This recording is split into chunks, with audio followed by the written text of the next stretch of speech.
Okay, I know I said this last time, but this might actually be the craziest interview that I've done so far. This guy, Jack, went from dead broke father with another kid on the way, literally making 20K a year, struggling to even put food on the table and afford rent, to later, after joining us in CMB, making 6 figures as a freelance copywriter. And then this year, launching his very own ecom brand. And just last month in June, he made over $160,000 in sales in one single month.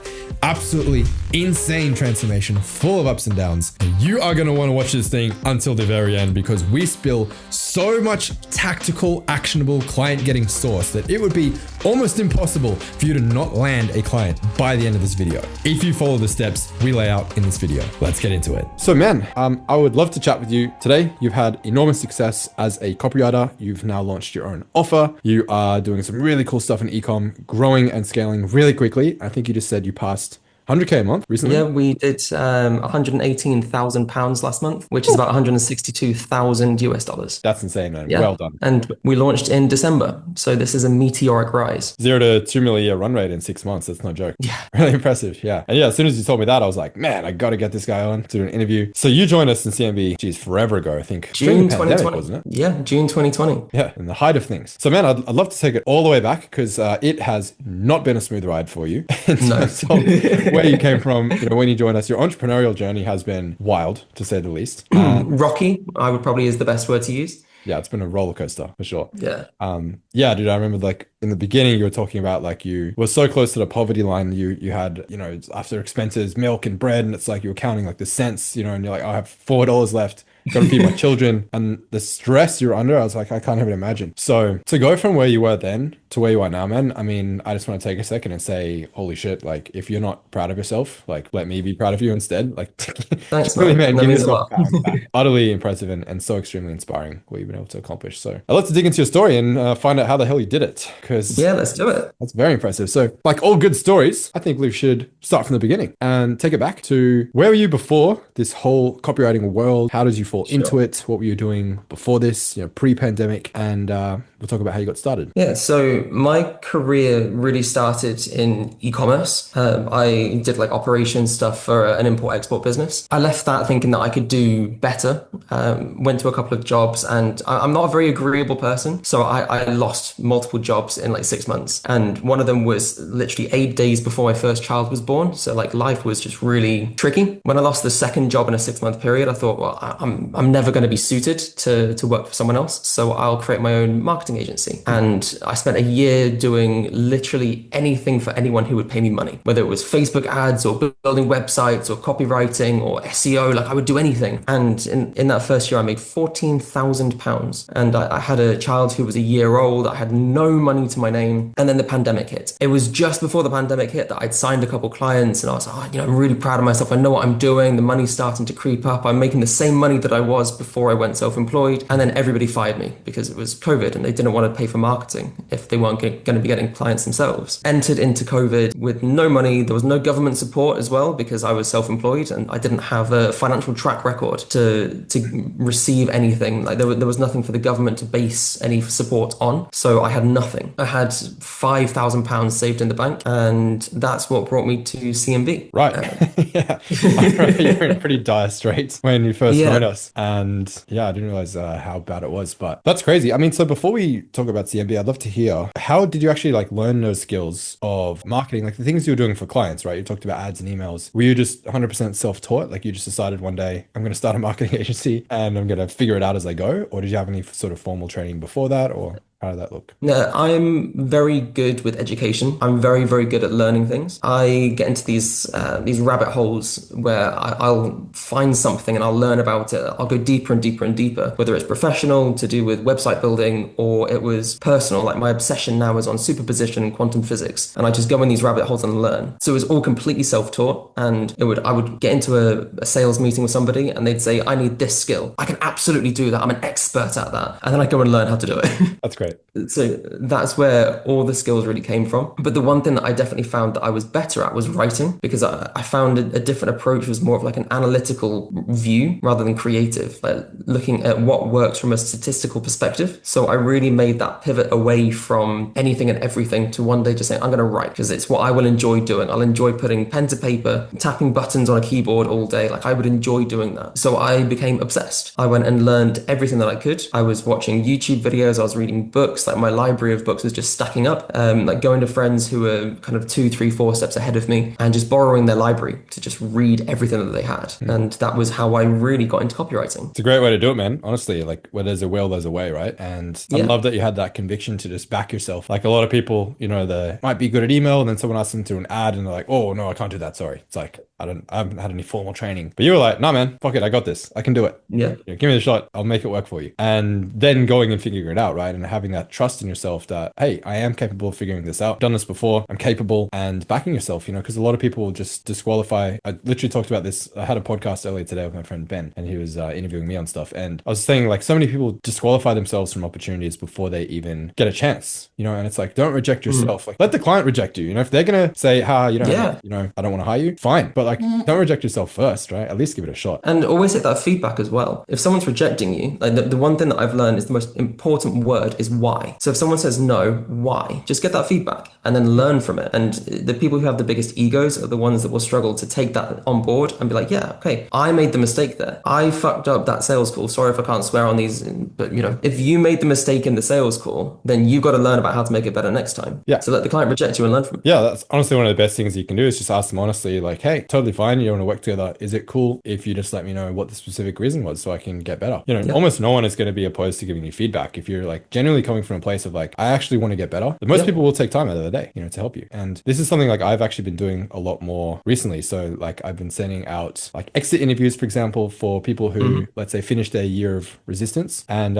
even people who've got like really good results. They've gone from 0 to, you know, 15K a month and stuff, and they don't want to renew for year 2, right? Maybe it's because they hit their goal. Maybe it's because whatever. But I want to find out specifically why, right? And it's like, is it me? Is it you? Is it the program? Is it you weren't supported? Is it you already hit your goal, right? So at least I want to figure out what the reason is and drill deeper and ask questions. So if there's anything that's on my end that could be improved, well, of course I want to know, because one, I want people to have a better experience and get better results, but also because then, well, obviously that's going to lead to me making more money because I can make the offer better, attract more people, retain them longer. And so it's a win-win. And even something like having a public like Trustpilot account, which is something we launched last year, is something that it kind of holds you radically accountable, you know, to delivering results, right? And then when people are able to just go leave reviews online, you know, Trustpilot, Reddit especially, it's a bloodbath, right? It's like no one holds back. I mean, some people are just haters and trolls and stuff, but like the people who actually like give legit feedback, most of it's very positive, right? But we'll get the occasional mixed review, and that's really good because it's like, oh, cool. Now I can actually see like where these people are speaking their mind because they're anonymous, right? And there's no repercussions, so they can say whatever they want. And then it's like, oh, cool. Well, now I actually know how I can improve the program. So, you know, I'm grateful for those people too. You know, we'll get into it later, but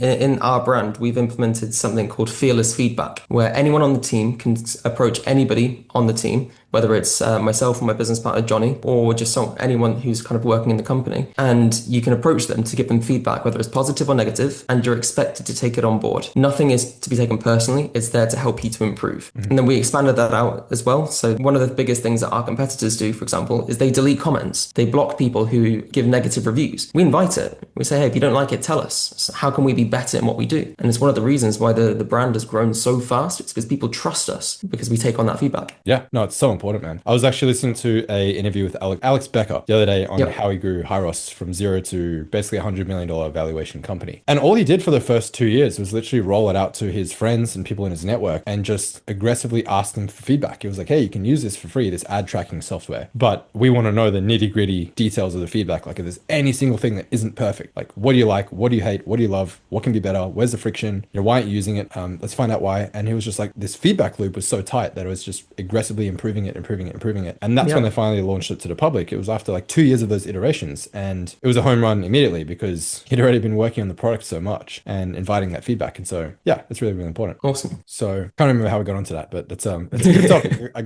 glad we talked about that. So, okay, fast forward. You backed yourself. You managed to land a few clients, you're kind of just scraping by financially. Pandemic hits, and I feel like it went one of two ways in the pandemic. Some people thrived. A lot of info businesses, marketing businesses actually exploded. Like my business exploded during the pandemic in a good way. Music got shot in the face, like completely killed. Hairdresser, physical businesses, gyms, it's like you either were just slaughtered or you really excelled during the pandemic. Like wasn't much of a middle ground. So it sounded like it wasn't a very good start for you. So you joined us in CMB. So that's when, like, how did you first discover me and what made you go, yeah, I'm going to go all in? It was the advertising your playbook. Your lead magnet.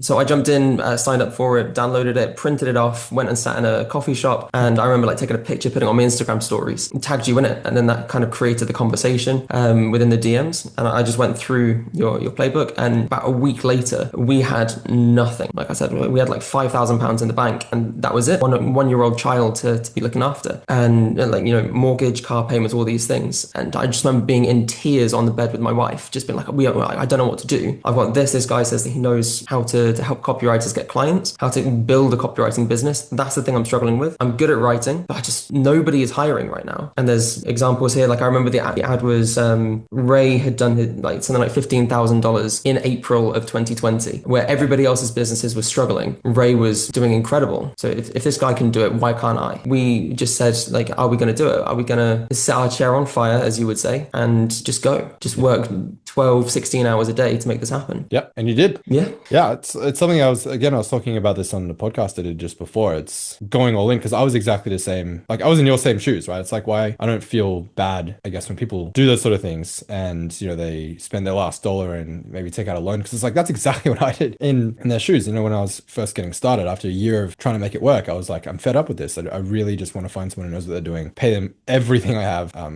This is Jason Capital to teach me copywriting. And I was like, I've spent literally every dollar of my net worth, every coin I could find in my house. Like it was like $2 left to my name. And then like, do you think after doing that I'm not going to implement, that I'm just going to watch a course and then just go back to sitting on my ass? Like, of course not. It's like, you're so all in that it's like, you have to make it work. It's do or die, right? And if you could put if I put a gun to anyone's head and I literally said, you have to make 10K this month or I'm going to kill you, like you would be able to do it, right? Of course. Like everyone would be able to do it. Of course you would, when you have no choice, right? And so I think a lot of people are afraid, to kind of commit and to back themselves and to bet on themselves, and they want to be comfortable and they want to say, oh, I'll do it when it's convenient. And it's like, it's never going to be convenient, right? So I think putting that pressure on yourself is kind of a must for most people, right? Because just humans are natural procrastinators. If you have no reason to take action now, well, you're going to put it off till tomorrow, and then tomorrow never comes. So yeah. And I think the people that I know that do best are those who are incentivized by the stick and not the carrot. Everyone that I know who's made it has had a stick right behind them. And for me, it was, I had a young child, my wife was pregnant, we had to have an answer. I had no other option. It had to work. If it was just, oh, you can dangle some financial carrot in front of me, I wouldn't have made it. It was that struggle that allowed me to make the first decision and to endure the bumpy ride that came. Yeah. I mean, that's half of it is effort. It's like success is basically effort and like strategy. So as long as you have the right strategy, you still got to put in your side of things, which is like, you got to put in the work too. And honestly, if you overcompensate for a lackluster strategy with just sheer volume of effort, obviously that's not optimal, but worst comes to but that's what I did.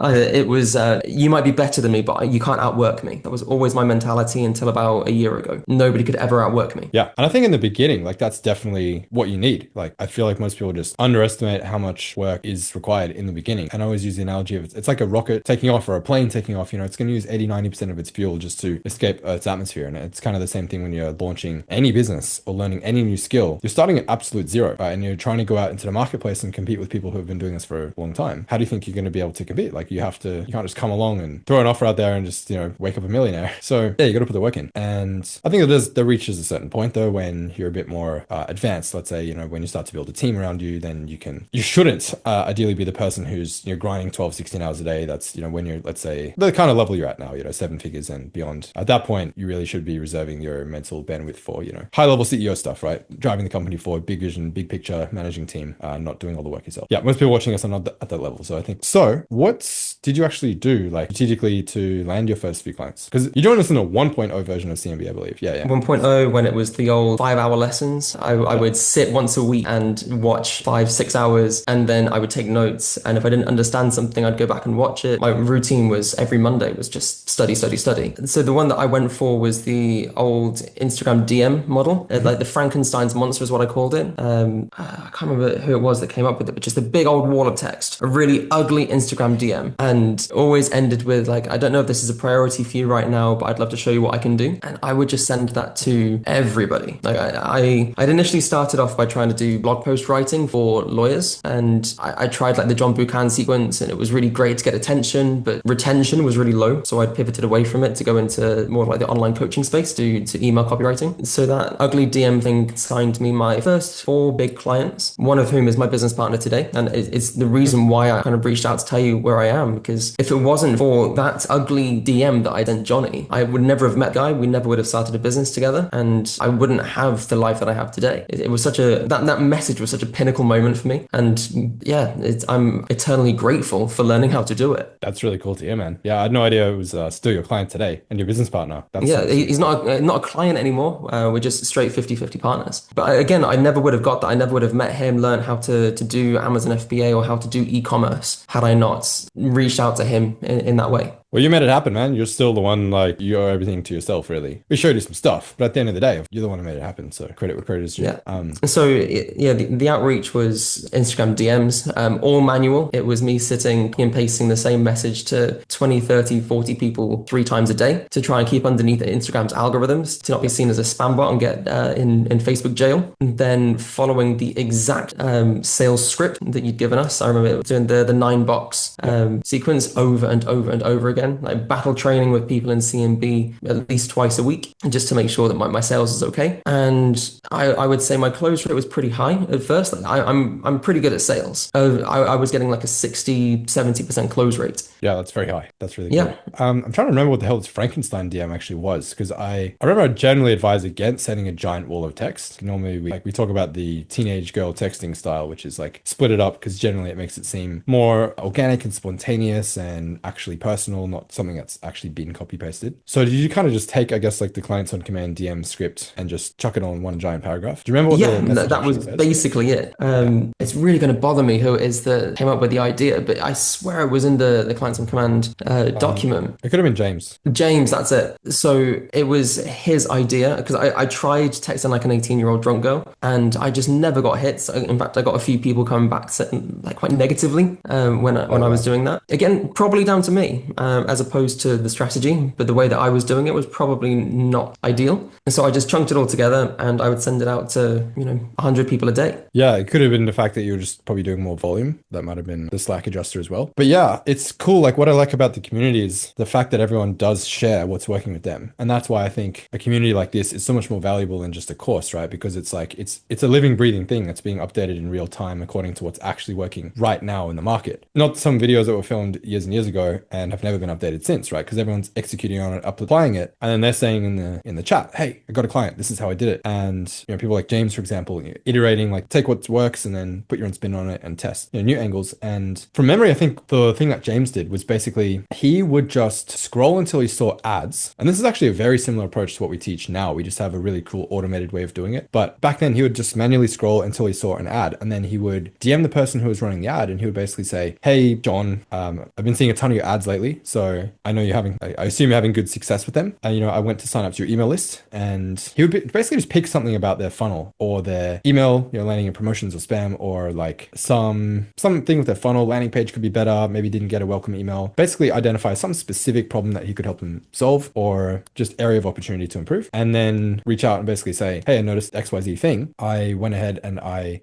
wrote you a welcome sequence because I noticed you didn't have one, or something like that. Just reaching out with some sort of value. It's either I did this thing for you. Do you want it? I'm happy to go ahead and write you something if you need that. Was that along the lines of what you're doing as well? Or were you just going in for the kill, like going for the pitch? It was kind of in for the kill straight away. I didn't really lead with value. Okay. It was like, I was very lucky. The first client that I signed was a pretty big name in this space, within the Amazon FBA coaching space. So I always had that social proof behind me past that first sale, where I could say that I was working with this guy. And because he was so big, his YouTube channel was probably the biggest, if not kind of top 3 within the space. I had that name recognition. So it Yeah. was, I'm working with this guy. Like, I see that you do this. I love what you do. I insert some form of personalization. And so I don't know if it's a problem that you've got, but I'm an email copywriter. This is how I do things. Here's a bit about my style. Don't know if it's a problem that you've got, but I'd love to help if you want to have a chat. Like, I can go back and through my DMs and find examples of this and send it to you, because it was, like I said, I would send a lot of them, but when it hit, it was a really good way of framing the sales call beforehand without ever needing to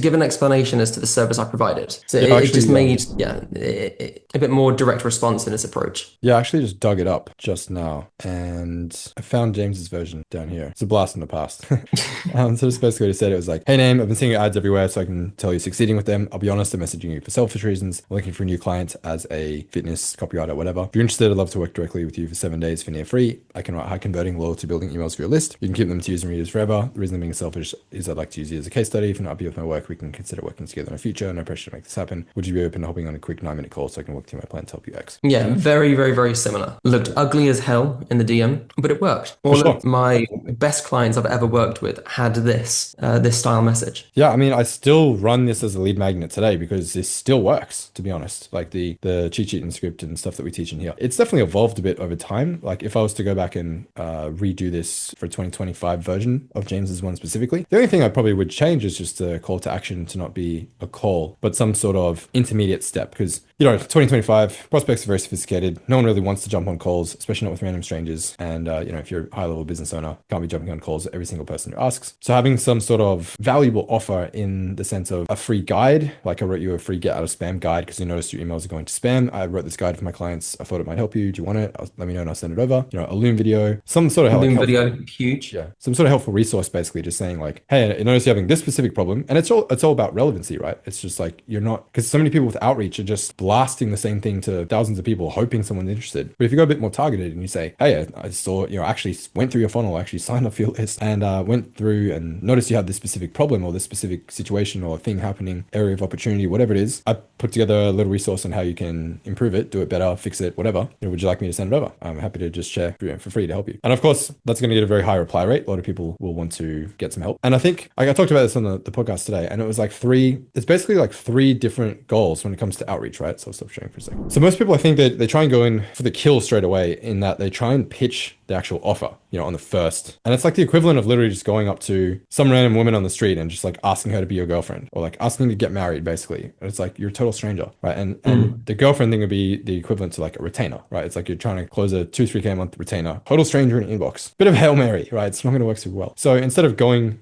trying to get people straight into like bed in the first minute, is just kind of chunk it down into 3 different goals, right? So if you think of everything in terms of offers, everyone thinks about the offer in terms of like the offer is the thing I sell, but you have to realize when it comes to client acquisition, everything is just a series of offers. So it's just getting to that next stage in the journey, right? And baby stepping your way to the bank, essentially. So if you were to chunk it down into 3, it's like your first goal is to get a reply, like a positive reply. Second goal is to get them on a call. Third goal is to close them on a call. So if you break it down that way, then you're like, okay, what do I have to do to get the most amount of positive replies? Some sort of value-driven approach, lead magnet, Loom, guide, PDF, resource, helpful article, samples, whatever it is, that's going to get the most replies. Okay, now how do we focus on getting replies into calls? Then you can basically say, hey, I know you're super busy and realistically, you're not going to implement this because you have 1,000,001 things to do. You're a CEO and really you shouldn't be, fucking around with emails. You've got better things to do. And it's probably too technical for someone on your team to do it if they don't have the right expertise. So if you've got 20 minutes free this week, I'm happy to jump on Zoom and walk you through how to do this, like how to actually apply this guide to your specific business. And we'll like log into your ESP, look at your metrics, see why you're going to promotions, diagnose it. Right. So frame it as like a diagnosis call, implementation call, that sort of thing. That's another great offer. So people are like, oh yeah, that sounds like a good use of my time. Like, would you like to hop on a call? No, a sales call, right? Everyone knows that. But it's like, would you like to do this? Oh, sure. That sounds great. That sounds really helpful. So now we're at the final stage, right? Which is like 1, 2, 3. And then the only catch is we don't want to do free coaching calls all day and just help people for free because you're running a business at the end of the day. So the only caveat with that is like, well, how do we then finesse it and turn it into a close on the call? And it's kind of the same argument again. You can walk them through the what, like you give them the steps, not so nitty gritty that it turns into a 2-hour step-by-step coaching session, click this, do this, but you give them the high level overview and now it's like, cool, well now you have 2 choices. You can go off and do it yourself, or let's be real, you're going to get off this call, you're going to have like 17 emails and you're going to get pulled in 100 different directions. You're never going to come back to this and it's going to continue being a problem because that's how it works in the real world. So option 2 is you just hire me to do it for you and I'll have it done in a matter of days. and then you can immediately start getting the result and be 100% hands-free. Would you like to know, what that would look like? And they say, yeah, sounds good. And they give you permission to pitch them, and then you pitch them, and then you close them or you don't close them, right? But I think when you chunk it down into that, it's just like there's just 3 goals, and it makes outreach like so much easier, so much less overwhelming, and so much more simple because you're not focused on trying to just go for these Hail Marys and just like getting discouraged because you're getting no replies. So that would be my approach today, like if I was to redo that DM and everything like that. But back then, 6 years ago, kind of a different story. Yeah. We're in a different market now than we were back then. But yeah, just in here, I'd love to like interject a great book when it comes to that first message. The Game by Neil Strauss. So it's all about looking at how pickup artists would find women and effectively teaching guys how to get women easier. But if you can apply that to a business perspective, like it's very, very much the same. You can learn how to get people to know, like, and trust you very, very quickly. And that's not going for the close immediately, because in the same way that a guy approaching a woman asking for her to combine with him immediately is going to turn them off. Knowing and understanding how to get them to build that rapport in the fastest way possible. It's a great book to read. I think it's a little bit seedy, but again, from a business perspective, it's very, very helpful. Yeah, dude, I would say all the time, like business and dating are just so similar in so many areas. And sales, dating, it's all just human psychology and persuasion at the end of the day. Copywriting, sales, business, dating, relationships, it's all the same stuff. It's all the same skill. It's a skill of psychology. It's a skill of human persuasion. And if you can master that, then you're going to crush it. Yeah. So I guess back to the story, I used that as a way to kind of build up a client list. Another thing that I had done was just really build myself into community. I met a lot of people in CMB through like Cult of Copy, and like this is before like the Nothing Held Back group days. So I would build a really good network of people who then trusted me. And if they had overflow, I'd get sent a lot of people my way as well. And this took me from my first year, where, like I said, I made like £14,000. My second year, I did like 25. In my third year, I did 85. So I more than tripled my income in a year. And I was kind of at that point where I kind of saw like a junction of 4 different directions. One, I could say exactly where I was, like full bandwidth. I'm writing every day. I've got a good life. I'm making just short of £100,000, which is, just over $100,000 a year. Great, could kind of sit here and be happy. But then the big issue there is always client churn. I can be the best copywriter in the world. I can deliver results day after day. But if kind of top of funnel is not coming through, then the list is only so big and the client might not have the money to continue paying me. So then client churn happens. Second route is go agency, but that involves staff. It involves a lot more like transitioning away from copywriting and becoming a salesman, or transitioning away from both roles and just managing a team. Again, that adds extra layers of complication, of constant client churn, constantly having to manage staff. If there's low money, staff get paid first, so I'm paid second. It wasn't really the route I wanted to go down. The third is I could work more, but I was at capacity. I was pulling 40 to 60 hour weeks to maintain the life that I had at this point with 2 children, and I was happy with it, but I didn't want to work any more than that. Or the fourth was to make a pivot, and that pivot really, so this is September 2022. That was really the point where everything changed for me. And it came from a book called The Millionaire Master Plan by Roger Hamilton. So this book talks about everybody has their archetypes, the thing that they're good at, breaks it down into introvert, extrovert, whether you're analytical or creative, whether you're a leader, a follower. And the book comes with a whole bunch of homework. There's like free courses, it's like free like quiz funnels you can go through with him that shows you your exact archetype. And the whole idea of it is to find somebody who has a complementary archetype to what you are. So for me, I'm what's called a steel genius. I'm very analytical and very systems based. And so finding somebody who's more kind of extroverted would be like the perfect partnership for me. Yeah. So knowing this and understanding you can only go so far on your own was like the pivot point for me. And I went on a pursuit to find a partner, somebody who was as driven, if not more driven than me, but not selfish enough to do it all for themselves. And it's really, if I could give any piece of advice on this call, it would be from the very beginning, try and find yourself a partner, because you could be the best salesman in the world but a shit copywriter, or you could be the best writer in the world where you're doing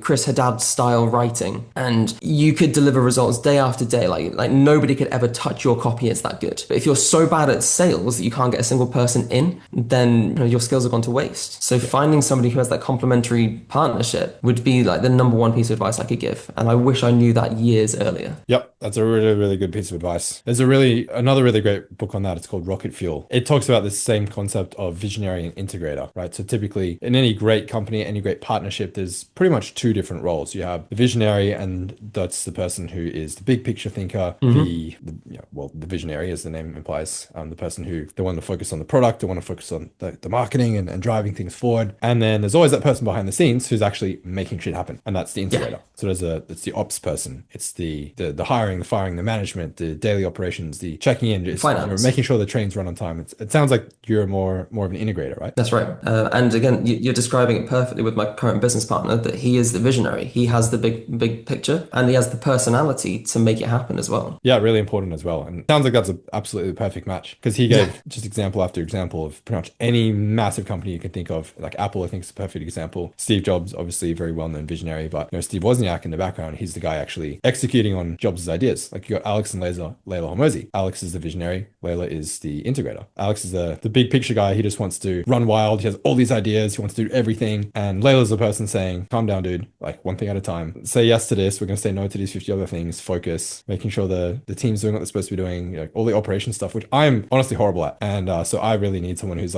someone like you, like an integrator. So that's actually my next step in growing my own company, is bringing Arjun on board. So I don't know if you're familiar with Arjun's story, but he joined us in CMB probably around 2022. He went from 0 to 10K a month in basically 90 days. And then after that, what was really interesting is he partnered with this guy in the US who's this real estate biz op coach. Now he was already a multimillionaire from real estate. So he made money doing the thing, not just teaching the thing. And he just had a little side business teaching real estate. It was like 10K a month. And Scott, is very charismatic, is typical New York guy, great talker, great presenter, great coach, product driven, but not a marketing guy, not an operations guy. So Arjun, very much like you, it sounds like, very analytical and focused and that sort of stuff. So he came in and he was like, hey man, I can scale the crap out of your business. Would you be interested in doing a partnership? So we'll go 50-50 on this. Everything above 50K a month, we split 50-50. So you keep everything up to 50K a month and then everything beyond that. And yeah, he literally took this guy from 10K a month to over 250K a month in about a year. Wow, good for him. Nuts. So I'm like, whoa. And now he's my housemate. He actually lives next, literally that room. Oh, right sick.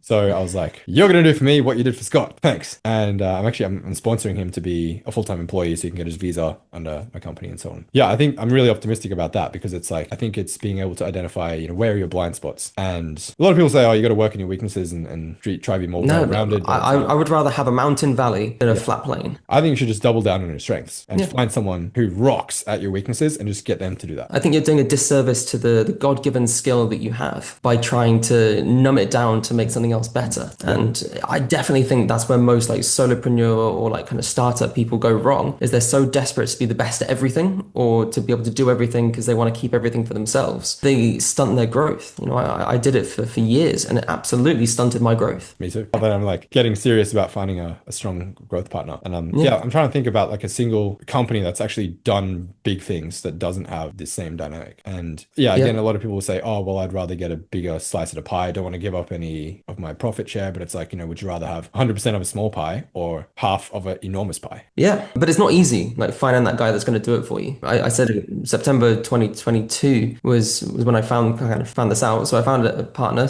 and it didn't go too well. The whole kind of integrator visionary sort of perspective, I was left to do everything. And we have a small community, people know each other. And I kind of heard stories of this guy just laughing that behind my back to my friends that I was getting all the work done. So he just took a paycheck at the end of the month. Oh. And it showed the dark side of partnership. And we were trying to scale things, but I was basically keeping things going while he was scaling a side venture and kind of building his own bank account and not putting any time into the partnership. So it's not an easy thing to do. And I was effectively working for free for somebody else's business for about 6 months without even knowing it until a friend had said, hey, do you know this guy's saying this about you? So it's tricky and it requires trust. And if you're trustworthy like I am, or someone who trusts others a lot like I do, there are pitfalls that you can fall into. And it's kind of heartbreaking that someone would take that kind of advantage of you, but it still proved the point to me that I didn't have to worry about certain things because someone else could cover it. It just happened to be that I didn't have any stake of what he was building. Yeah, I mean, it sucks that happened, but as with anything, take it as a learning lesson. Yeah, well, exactly. It's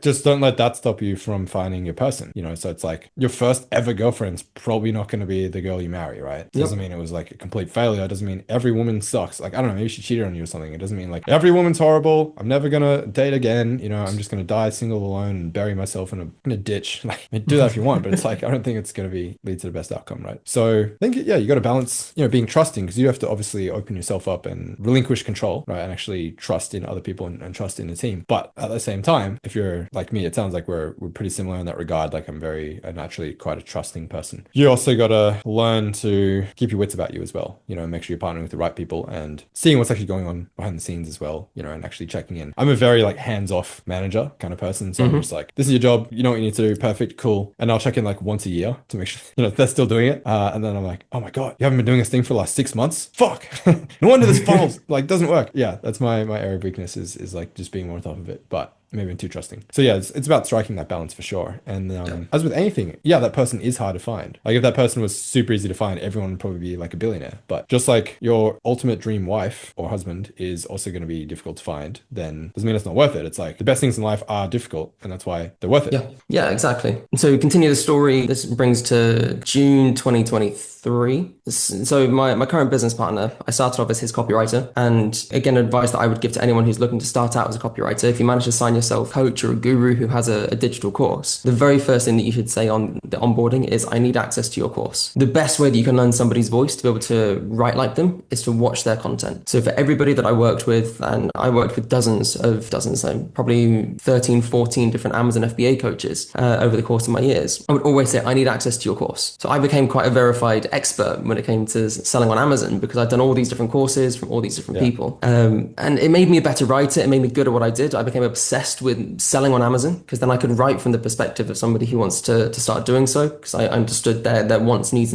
and desires. But I also knew how to write. Yeah, exactly. You're talking to yourself. It's so easy. So I kept going, and I learned more and more and more. I'm very, very good at understanding Amazon FBA. So one of the coaches reached out to me, and a guy called Johnny Bradley, and asked if I could start a brand with him. That he had this idea of a gadget that he just saw an opportunity for. I was just like, yeah, I'll put some cash in. Let's start a brand together. I knew a lot about it because I was very well educated at this point, and he obviously has coached thousands of people in how to do this. So we were a dead shot partnership to make this work. So we launched our first brand back in November 2023, and it did all right. You know, it paid the bills. I wouldn't call it a success. I wouldn't call it a failure. It got duped by a supplier. Kind of happens, and the product was crap. So it was poorly reviewed, and it made it a difficult product. I launched a few other ones just to kind of recoup some of the profit potential. And for about 2 years, I was continuing along the copywriting journey, met my sole client that I have left now, and I built my copywriting income up to kind of £10,000-12,000 per month, about $15,000 a month. And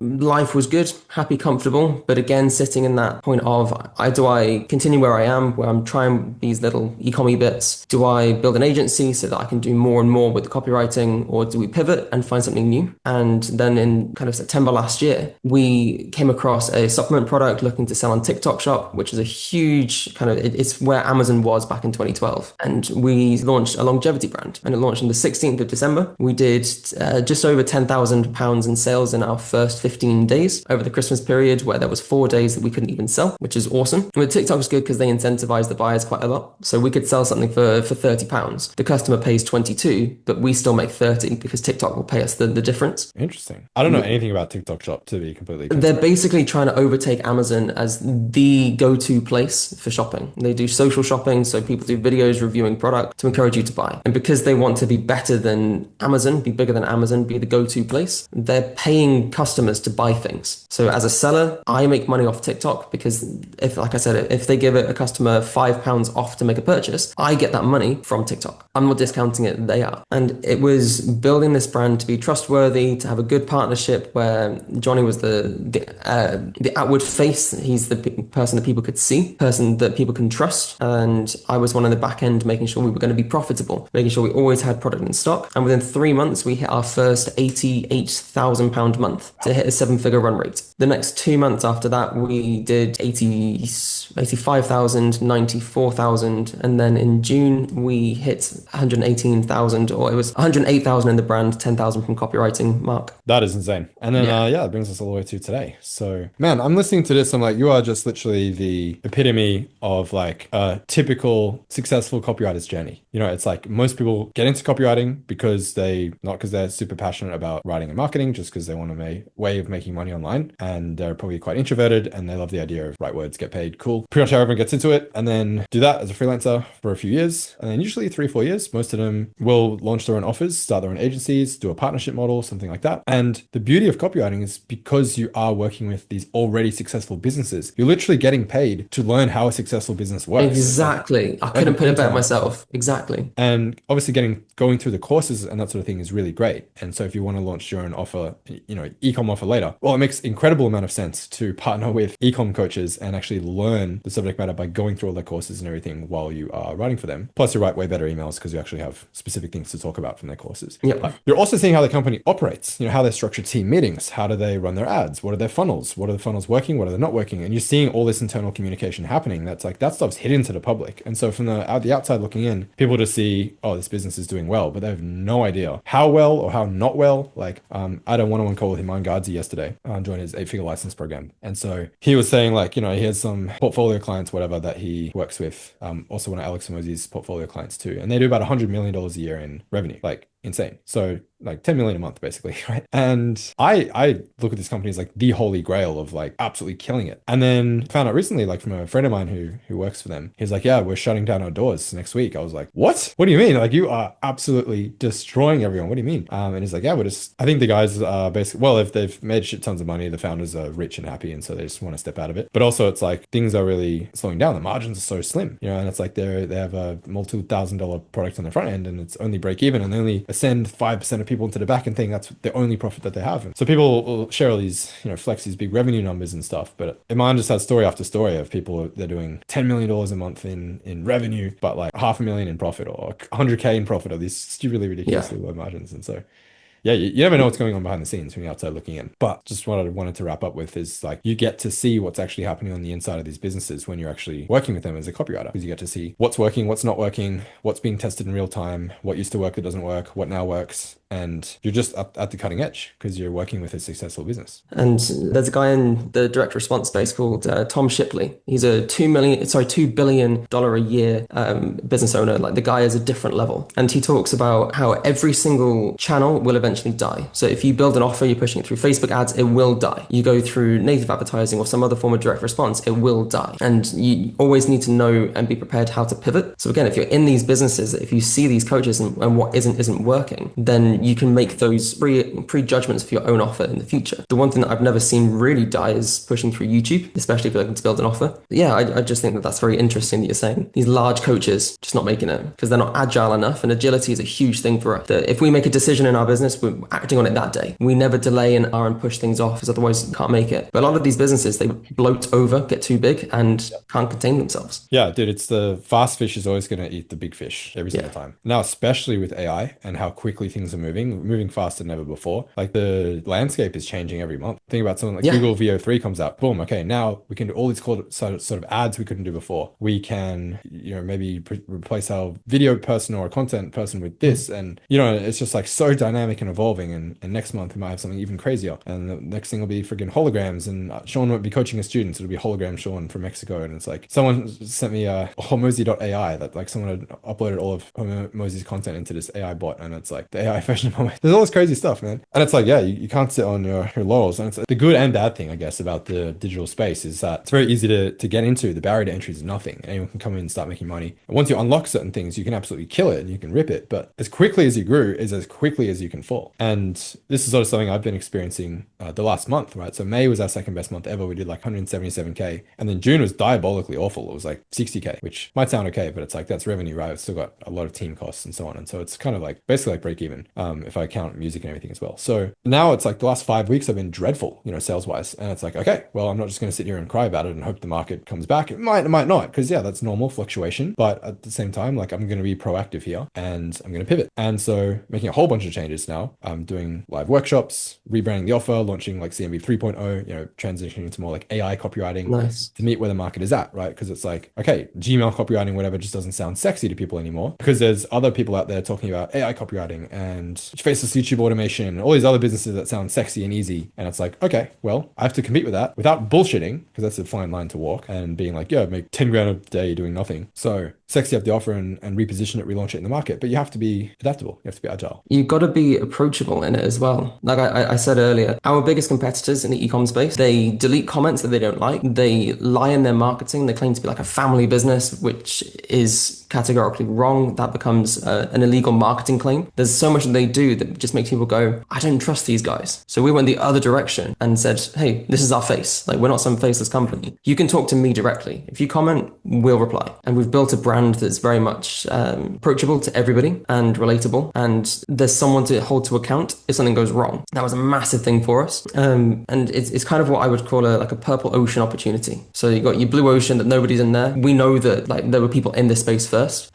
It's not red ocean because there's not too many competitors. Like, it's more people are coming in now because they've seen like our business grow so quickly that we're getting more competitors. But this purple ocean is like, where's the space that you can sit within what looks like a red ocean? So with the AI stuff, I would say it's looking like it's becoming red ocean. But if you can find that pocket where it's still blue, you're in this purple ocean where you stand out against all of the competition and it becomes attractive. That's the perfect way to describe it. I've been trying to sort of say, I generally advise people don't go for a blue ocean thing, because generally it means it's quite unproven. Like, unless you're trying to disrupt the whole industry, start $1 billion business the next Uber or something, then fine. And then you want to go red ocean because it means it's proven, but it also means it's harder to break into, right? So it's kind of like lean more red ocean, but try and carve your own unique sort of mechanism or promise or point of difference, right, to stand out from it. I think like purple ocean is a really cool way of just nailing that with one word. Did you come up with that? That's a good one. No, that's Tom Shipley. He's a huge inspiration. Like, everybody should find that one guy that they look at and go, I need to learn everything this guy will give me. And